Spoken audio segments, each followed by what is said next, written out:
Ferrari has a multitude of problems to address in the following weeks. The current status in Formula One is far from ideal, as we know well. The last 4 races of the 2024 Formula One Championship have made it extremely clear. The SF-24 has lost ground compared to top competitors. Red Bull, McLaren, and Mercedes are ahead. Yet if we think back to the Monaco Grand Prix, all the elements for progress seem to be in place for the Maranello team. Everything appeared aligned and ready to deliver excellent results. Then suddenly something broke. It's not hard to imagine that Italian aerodynamicist Enrico Cardile, the former Ferrari head of aerodynamics department, was, in some way, already sidelined. After all, his sudden departure from the team mid-season, with a move to Aston Martin, cannot have been the result of just a few weeks of negotiations. Most likely, both parties had other plans. And that's fine, because if Enrico Cardile no longer had any interest in serving as Ferrari's technical director, it was better to let him go. The same goes if Ferrari believed they could find someone better for that role. We will return to this topic later in the video. We will soon see what happens, but in the meantime, what really matters to the Scuderia is resolving a difficult situation from which they can still emerge. There has been talk of many months needed to do this, or, more generally, of further aerodynamic updates because the latest ones haven't worked. From recent reports in the Italian media, the immediate objective is different: to make the best use of the resources available. Can this be considered science fiction? Not at all. It can definitely be done.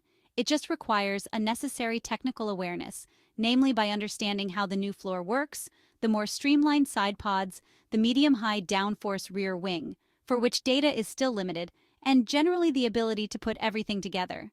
Yes, because we often forget a fundamental element in Formula One. A car at the highest level of motorsport is subject to a lot of variables. Many, if they don't function properly, negatively affect the other ones.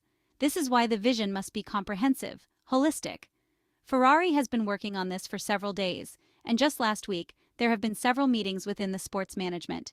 The aim is to present themselves at the Hungaroring for the Hungarian Grand Prix with a different approach to get out of the technical quagmire in which the SF-24 single-seater has recently slipped. Carlos Sainz and Charles Leclerc make up a strong pair of drivers who are, in many respects, quite complementary. From what we have learned, one of John Elkann's first requests during a recent meeting with the Maranello team was directed specifically at the Ferrari drivers. Gianni Agnelli's grandson asked the 2 Ferrari drivers for an additional effort in this delicate moment. Thanks to precise and timely feedback on the track, free from personal objectives, the team can climb back up and increase the know-how on the SF-24, which is currently the main goal. We know that the Spaniard is looking for his next seat, a challenging task because at nearly 30 years old, Carlos Sainz does not want to be a mere supporting player. Therefore, he always tries to maximize results and, above all, finish ahead of his Maranello teammate. Conversely, Charles Leclerc aims to win whenever possible and doesn't care much about the difference between finishing 4th or 6th, for example. This scenario is not ideal if the 2 Ferrari drivers are expected to work closely together. Ferrari president John Elkann has requested a more cohesive team in this regard and asked team principal Fred Vasseur to resolve this complicated situation as quickly as possible, which no one anticipated a month ago. Reliability cannot be lacking, as seen in the Canadian Grand Prix. Similar to the issues faced in Spain, Austria, and England, where despite the new update package, the setup choices were anything but spot on. Finding the right compromise is not easy, especially when certain limits, like aerodynamic drag, impose certain decisions. There is, however, a little discussed fact that is worth mentioning: the correlation of data with the track. On the screens of the powerful computers inside the factory, the SF-24 car showed a higher downforce level, which was not evident on the track. This is why the latest aerodynamic updates were not used in the British Grand Prix at the Silverstone circuit between the qualifying session and the race. The potential is there but remains untapped. Extracting it and making it effective is the target that has so far only frustrated drivers, technicians, and engineers of the Ferrari racing department. A technical breakthrough is needed, which we understand. Achieving it in the middle of the current Formula One season could be difficult, but there are no other solutions under consideration. The idea of abandoning the development of the 2024 Formula One car has not even been considered by Ferrari, at least for now. Therefore, the path to be taken must be the correct one.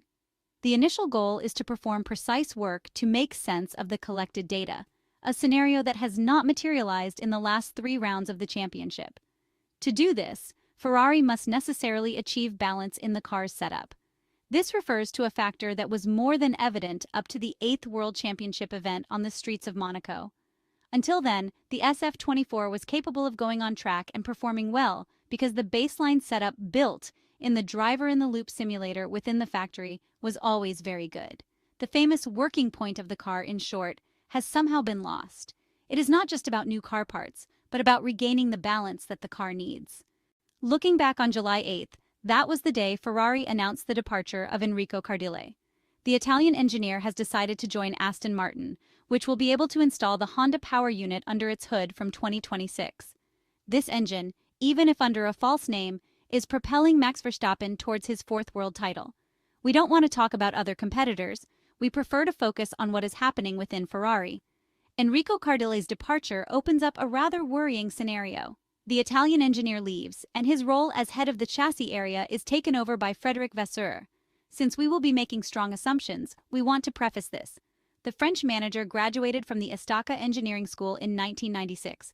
He is a technician too, which is certainly a plus for a team principal, but this does not preclude what will follow. Unfortunately, there are some buts that, if appropriately inserted into the context, cause some anxiety and concern. That said, enough preamble. Vasseur should not be the interim head of the chassis area. He has too many responsibilities, too many emails to answer, and perhaps, due to a lack of time, he would find himself responding inadequately, and we emphasize, due to lack of time. The only excuse we can grant Ferrari for giving Vasseur the role of interim technical director of the chassis area is that around the end of August, beginning of September, there will be an announcement of Adrian Newey taking full responsibility for that department. We know that the British engineer might have exit clauses from his current team that prevent him from announcing his next destination until that date. However, as of today, the rumors speak differently. The outgoing technical director of Red Bull is aiming elsewhere, at Aston Martin or McLaren. If Adrian Newey's arrival at Aston Martin could be a problem, given recent performances, imagine if he were to land at Woking. Returning to Ferrari, if Adrian Newey does not sign with the Maranello team, a colossal problem could arise within the Italian team. As we have already said, Vasseur should not perform multiple tasks simultaneously. It might be possible for a short period when the gears work properly, but not with a team in growth. Moreover, this would confirm a rather worrying scenario: the failure to bring in Adrian Newey and the fact that Vasseur is the head of the chassis area would indicate the undeniable fact that Ferrari has not been able to find a suitable replacement for Cardile in that sector. Let's be clear, the departure of the Italian engineer was not a bolt from the blue. The signs were there and quite evident. The coming months will be crucial for the Maranello team. The fate of the next World Championships, including those of 2026 and 2027 at least, will depend on them.